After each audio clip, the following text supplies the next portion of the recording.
করে বলতেছেন, বান্দা তোমরা কেউ আলাদা হয়ো না, তোমরা সবাই একটা রজ্জুকে ধরো।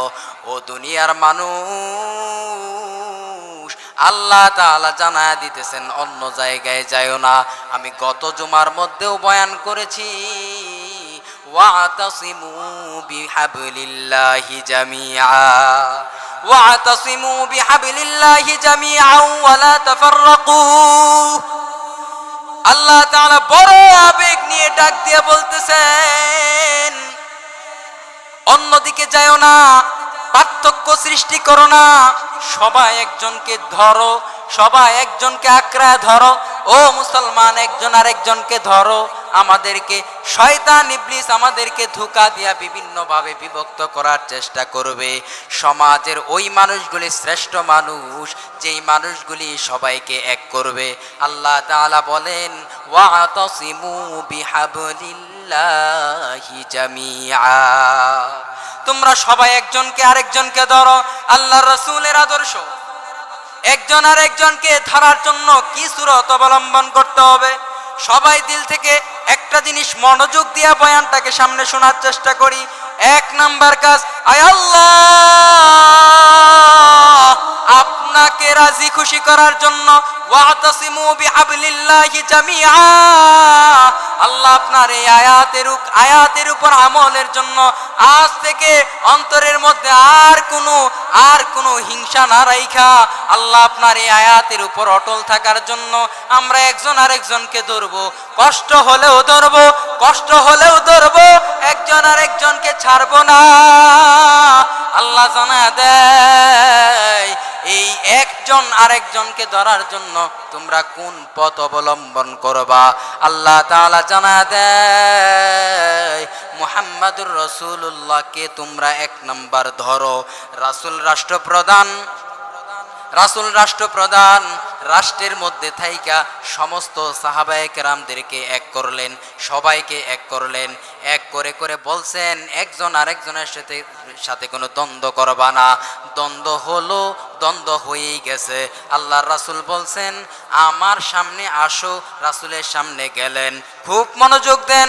রাসূলের সামনে গেলেন, রাসূল বলে দিলেন, তুমি এই অপরাধ করেছো। দুইজনের অপরাধের শাস্তি তোমার এটা, আর তোমার শাস্তি এটা। মনোযোগ দিয়ে বুঝেন, আল্লাহ রাসূল বলে দিলেন তোমার এই শাস্তি ভোগ করতে হবে। সাহাবায়ে কেরাম, এই একজন সাহাবী আমাদের সামনে দেখান, যেই সাহাবী বলছেন রাসূল আপনার নির্দেশনা আমরা মানি না। এমন একজন সাহাবী লক্ষ লক্ষ সাহাবীর মধ্যে নাই।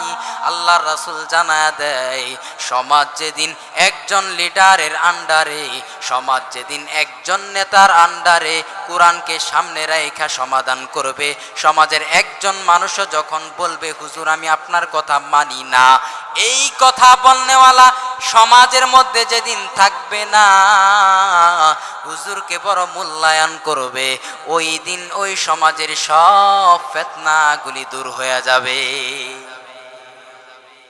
হুজুরকে এমন ভাবে মানা, এই আদর্শ রাসূল দিয়ে গেছেন এবং এমন একটা সার্টিফিকেট দিয়ে গেছেন, ইন্নাল উলামা ওয়ারাসাতুল আম্বিয়া। আল্লাহ তাআলা জানায়া দিয়েছেন, আল্লাহর রাসূলের নির্দেশনা, এই যে আমি সাহাবায়ে কেরামদেরকে রাইখা গেলাম, এদেরকে তোমরা মাইনো, এদেরকে তোমরা পথ হারা হইও না, এদেরকে তোমরা অনুসরণ করো। এরপরে যারা উলামায়ে কেরাম আসবেন এদেরকে তোমরা অনুসরণ করবা, এরপরে যারা উলামায়ে কেরাম আসবে তাদেরকে অনুসরণ করবা।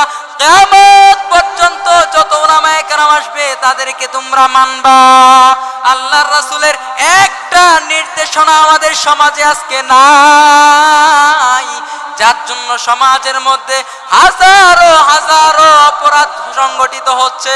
সমাজের মধ্যে কোনো বিচার নাই, সমাজের মধ্যে কোনো আচার নাই, সমাজের মধ্যে কোনো সম্মান নাই। এখন তো কমিটি এবং এলাকার বিভিন্ন ঘুষখোর সুদখোরদের কথাই হুজুর চলতে হয়। যেই সমাজের মধ্যে একজন লিডারের, একজন ইমামের মূল্যায়ন থাকে না, ওই সমাজের মধ্যে কেমন করে বিশ্বাস করি বড় চমৎকার মদিনার সমাজ হবে, মুহাম্মদুর রাসূলুল্লাহ রাষ্ট্রপ্রধান হইয়া ওই সমাজটাকে গঠন করলেন যেই সমাজের মধ্যে প্রত্যেকটা মানুষ মুহাম্মদুর রাসূলুল্লাহর আদর্শটাকে মানে, মুহাম্মদুর রাসূলুল্লাহর আদর্শ মানে। আল্লাহ তাআলা ইঙ্গিত করে দেখান, তোমরা বলো হুজুরদের মধ্যে ঠিক নাই, উলামায়ে কেরামের মধ্যে অসংখ্য ভাগ। আল্লাহ বলেন ভাগ নাই, ভাগ নাই, ভাগ নাই। তোমরা ভালো করে দেখো, মুহাম্মদুর রাসূলুল্লাহ রাষ্ট্র পরিচালনার পুরো সময়ের মধ্যে মুসলমানদের মধ্যে কোনো ফাটল নাই। এক মুসলমান সারা দুনিয়া পুরো পৃথিবীর মধ্যে যতগুলি মুসলমান ছিলেন সব মুসলমান এক কাতারে একটা বিধানের উপর ছিল। তাহলে তোমরা কেন বলো আদর্শ তো পাই না? কোন জায়গার আদর্শ মানবো? আফগানের আদর্শ মানবো নাকি পাকিস্তানের আদর্শ মানবো নাকি হিন্দুস্তানের আদর্শ মানবো নাকি সৌদি আরবের আদর্শ মানবো? পাই না তো, পাই না তো, পাই না তো। আল্লাহ তাআলা জানায়া দেয় কিসের সৌদি আরব, কিসের যুক্তরাষ্ট্র আর যুক্তরাজ্য, কিসের রাশিয়া, কিসের চীন, কিসের ভারত, কিসের পাকিস্তান, কিসের আফগানিস্তান। এই আফগানিস্তান মানা দরকার নাই। মুহাম্মদুর রাসূলুল্লাহর আদর্শ, মুহাম্মদুর রাসূলুল্লাহর রাষ্ট্র পরিচালনার নীতি এবং সমাজের সমস্ত নীতি নির্ধারণ যেমনে করছেন সেই আদর্শকে ধরো। কে বলেছে সমাধান নাই? কে বলেছে সমাধান নাই? ব্যক্তি জীবন থেকে নিয়ে আন্তর্জাতিক জীবন পর্যন্ত সব সমাধান মুহাম্মদুর রাসূলুল্লাহর সুন্নাত তরিকার মধ্যে আছে। কথা বলেন ঠিক কিনা? কে বলছে? তোমরা তো এখন ফাটল সৃষ্টি করার জন্য দেশের নাম বলে দাও। আফগানের কথা কি আমরা শুনবো? আফগান আজকে ভালো কালকে ভালো নাও থাকতে পারে। আল্লাহ তাআলা জানায়া দেন মুহাম্মদুর রাসূলুল্লাহর আদর্শটাকে ধরো। মুহাম্মদুর রাসূলুল্লাহর আদর্শের পরে বলতে পারেন মুহাম্মদুর রাসূলুল্লাহর জীবনের মধ্যে অনেক জিনিস এমন আছে মুহাম্মদুর রাসূলুল্লাহর আদর্শের ডাইরেক্টলি সেই জায়গার মধ্যে কোনো সমাধান আমরা সচক্ষে সরাসরি হাদিসের মধ্যে রাসূলের জীবনের চলার মধ্যে আমরা পাই না। তাহলে কি করব?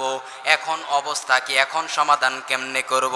আল্লাহর রাসূল বলেন সব সমাধান আছে, সব সমাধান তোমরা পাইবা।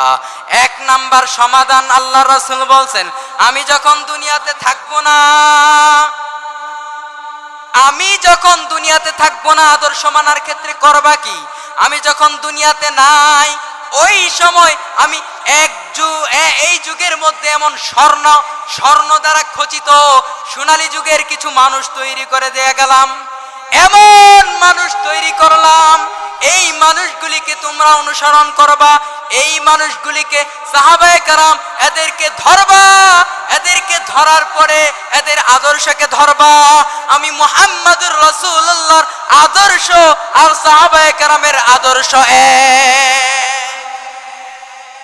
আদর্শ পাইবা না। কে বলেছে? কে বলেছে? মুহাম্মদুর রাসূলুল্লাহর আদর্শটাকে মানবা। মুহাম্মদুর রাসূলুল্লাহর আদর্শের মধ্যে আরো বিস্তারিত আদর্শ। এই আদর্শের ব্যাখ্যা হলো সাহাবায়ে কেরামের জীবনী। সাহাবায়ে কেরামের জীবনীর আদর্শ কি? বলে ইজমা কিয়াসকে অনুসরণ করবা।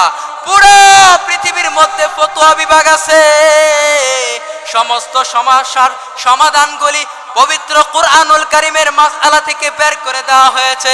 এই জন্য আল্লাহ তাআলা তৈরি করে দিয়ে গেলেন ইমামে আযম আবু হানিফা রাহমাতুল্লাহি আলাইকে, ইমামে আযম আবু হানিফা রাহমাতুল্লাহি আলাই, ইমাম শাফি রাহমাতুল্লাহি আলাই, ইমাম আহমদ ইবনে হাম্বল রাহমাতুল্লাহি আলাই, ইমাম মালিক রাহমাতুল্লাহি আলাই।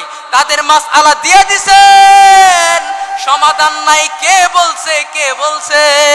সব সমাধান তো কোরআনে দিয়ে দিলাম। তারা ব্যাখ্যা বিশ্লেষণ করে আমাদের সামনে পেশ করে দিলেন। পারবা না কেন? পারবা না কেন? সহজ করে করে সব বিধানগুলি আমাদের চোখের সামনে দিয়ে দিলেন। তারপরেও দ্বন্দ্ব কেন? আল্লাহ তাআলা বলেন দ্বন্দ্ব তো থাকবেই, কারণ আমি আল্লাহ তাআলা এমনিতেই বলি নাই ফাটল সৃষ্টি করো না। কারণ প্রত্যেকটা সমাজে ফাটল সৃষ্টি করার জন্য কিছু ইবলিস থাকবে, কিছু শয়তান থাকবে, কিছু দল থাকবে, কিছু মতাদর্শ থাকবে। এইগুলি প্রত্যেকটা সমাজের মধ্যে কলঙ্ক লেপন করবে, মসজিদের মধ্যে সমস্যা তৈরি করবে। সমস্ত জায়গাগুলির মধ্যে সমস্যা করার জন্য, বিভিন্ন জায়গার মধ্যে প্রত্যেকটা সেক্টরের মধ্যে সমস্যা থাকার জন্য থাকবে, এই সমস্যাগুলি থাকবে। আর মুজাহিদ হলো তারা, মুসলমানের মধ্যে সর্বোচ্চ মাকামের অধিকারী তারা। এই ষড়যন্ত্রগুলি যারা বুঝবে, যারা পরিবারের মধ্যে ষড়যন্ত্র বুঝবে, বুঝে নিজের পরিবারটাকে দিন দ্বারা, ইসলাম দ্বারা কন্ট্রোল করবে, ব্যক্তি জীবনকে কন্ট্রোল করবে, দাড়িটা রাখবে, মুহাম্মাদুর রাসূলুল্লাহর আদর্শটা মানার জন্য দাড়িটা রাখবে কষ্ট করে। সবাই বলে খারাপ, সবাই বলে নাফরমান, সবাই বলে এত ছোট বয়সে কেন দাড়ি, কিন্তু বান্দা কষ্ট করে করে না না না, এই সংগ্রামে আমার জিততে হবে। আমাকে যে যত কথাই বলুক না কেন, টুপি ছাড়বো না, দাড়ি ছাড়বো না, সুন্নতি লেবাস ছাড়বো না। ব্যক্তি জীবনের মুজাহাদা করা লাগবে। 2 নাম্বার, পারিবারিক জীবনে মা বলবে একটা, বিবি বলবে একটা, শাশুড়ি বলবে একটা, সমাজের ভিতরে প্রত্যেকটা ঘরের মধ্যে অশান্তি। আল্লাহ তাআলার কোরআন দিয়া সমাধান করতে হবে, উলামাদের কাছে যাওয়া লাগবে। সন্তান যখন ভূমিষ্ঠ হলো, সন্তানের কিভাবে পরিচালনা করতে হবে, উলামাদের কাছে যাওয়া লাগবে। নিজের বৌমার কাছে বলা যাবে না, মা তোমার সন্তানের নাম কি রাখবা, এইটার বিধান হলো মসজিদের ইমাম সাহেবের কাছে গিয়া বলা লাগবে। নাম কি রাখবো, সন্তানকে ভর্তি করানোর সময় শ্বশুর সাহেবের কাছে ফোন দিয়া বলেন, আপনার নাতিরে কোথায় ভর্তি করাবো, স্কুলে না মাদ্রাসায়, ভুল তো সেই জায়গায় করছেন। নির্দেশনা নেওয়া লাগবে। মসজিদের ইমাম সাহেব, মাদ্রাসার হুজুর, উলামায়ে কেরামদের কাছে যাওয়া লাগবে। বলতে হবে পরিবার ঠিক করার জন্য, সন্তান ঠিক করার জন্য, মেয়ে সন্তান ঠিক করার জন্য, সব কিছুর মূল নির্দেশনা যখন তুমি ইসলাম দিয়া নিবা, তখন ওই জায়গায় এই সংগ্রামের মধ্যে তোমার জিতা লাগবে। ব্যক্তি জীবন, পারিবারিক জীবন, সামাজিক জীবন, মসজিদ কেন্দ্রিক জীবন, এই জীবনের মধ্যে সবাই বসতে হবে। বসে বসে মনের ভিতরে হিংসা ছাড়া সবাই ঐক্যবদ্ধভাবে মসজিদকে সামনে নিয়ে দিন ইসলামকে বিজয় করার জন্য, মসজিদের কমিটি ঠিক করার জন্য, সব কিছুর জন্য উলামায়ে কেরামদেরকে সামনে নিয়া, উলামায়ে কেরামদেরকে সর্বোচ্চ গুরুত্ব দিয়া হুজুরের উপর ছেড়ে ফাইসালা দেন। আমরা টাকাওয়ালা, টাকা অর্জন করতে পারি, বেতন দিতে পারি, কিন্তু সিদ্ধান্ত দিতে পারি না। এই মন যখন আমার আপনার হবে, টাকা যা চাইবেন হুজুর প্রয়োজন মতে দেব, কিন্তু আমরা হুজুর সব প্রয়োজন মেটাইতে পারবো, কিন্তু ভালো একজন ইমামের সিদ্ধান্তটা আপনি দেন। এই বিষয়ে যখন আপনারা একত্রিত হইতে পারবেন, মসজিদের মুসল্লিরা এক বাক্যে এক কাতারে দাঁড়ায় দাঁড়ায় বলবেন, আমরা সবাই এক, সবাইকে নিয়ে ঐক্যবদ্ধ হইয়া সামনের দিকে বাড়ার জন্য যখন সামনে যাবেন, আল্লাহ চায় তো সমাজের সমস্ত অশান্তিগুলি দূর হয়ে যাবে, আর আল্লাহর রাসূল সাল্লাল্লাহু আলাইহি ওয়াসাল্লামের আদর্শ আমাদের মধ্যে স্থাপিত হয়ে যাবে। আল্লাহ তাআলা এজন্য বলেছেন, ওয়াতাসিমু বিহাবলিল্লাহি জামিআ, তোমরা সবাই ঐক্যবদ্ধ হও, ওয়ালা তাফাররাকু, এবং তোমরা একে অপরের থেকে বিচ্ছিন্ন হইও না। এজন্য সমাজকে এক রাখার জন্য নিজের সর্বোচ্চ শক্তি দিয়ে, পরামর্শ দিয়ে আমরা সবাই পুরো সমাজটাকে এক রাখতে, এক করতে রাজি আছি ইনশাআল্লাহ। সকলে হাত উঠায় বলি রাজি আছি। আল্লাহ রাব্বুল আলামিন আমাদের প্রত্যেকের হাতকে কবুল করেন, সকলে বলি আমিন।